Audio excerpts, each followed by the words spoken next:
67 Roman ಚಕ್ರವರ್ತಿಯಾದ ನೀರೋ ಕ್ಲಾಡಿಯಸ್ನ ಆಳ್ವಿಕೆ.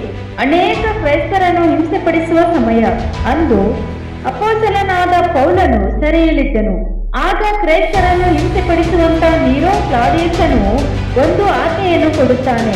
ಅದು ಅಪೊಸ್ತಲನಾದ ಪೌಲನ ಶಿರಚ್ಛೇದನ ಮಾಡಬೇಕೆಂದು. ಇದ್ದ ಪೌಲನು ಸೆರೆಯಲ್ಲಿ ತನ್ನ ಶಿರಚ್ಛೇದನಕ್ಕೆ ನಡೆಸುತ್ತಿರುವ ಎಲ್ಲಾ ತಯಾರಿಗಳನ್ನ ಕಣ್ಣಾರೆ ನೋಡುತ್ತಿದ್ದಾನೆ.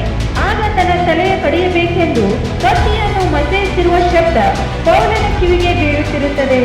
ಆಗ ತನ್ನ ಆತ್ಮೀಯ ಮಗನಾದಂತ ತಿಮೋತಿಗೆ ಪತ್ರದ ಮೂಲಕ ಹೇಳುತ್ತಾನೆ, ಈಗಲೇ ಪಾನದ್ರವ್ಯವಾಗಿ ಅರ್ಪಿತನಾಗುತ್ತಿದ್ದೇನೆ. ನಾನು ಹೊರಟು ಹೋಗಬೇಕಾದ ಸಮಯವು ಸಮೀಪ ಬಂದದೆ. ಶ್ರೇಷ್ಠ ಹೋರಾಟವನ್ನು ಮಾಡಿದ್ದೇನೆ, ನನ್ನ ಓಟವನ್ನು ಕಡೆಗಾಣಿಸಿದ್ದೇನೆ, ಕ್ರಿಸ್ತ ನಂಬಿಕೆಯನ್ನು ಕಾಪಾಡಿಕೊಂಡಿದ್ದೇನೆ. ನೀತಿವಂತರಿಗೆ ದೊರಕುವ ಜಯಮಾಲೆಯು ಮುಂದೆ ನನಗೆ ಸಿದ್ಧವಾಗಿದೆ. ಅದನ್ನು ನೀತಿಯುಳ್ಳ ನ್ಯಾಯಾಧಿಪತಿಯಾಗಿರುವ ಕರ್ತನು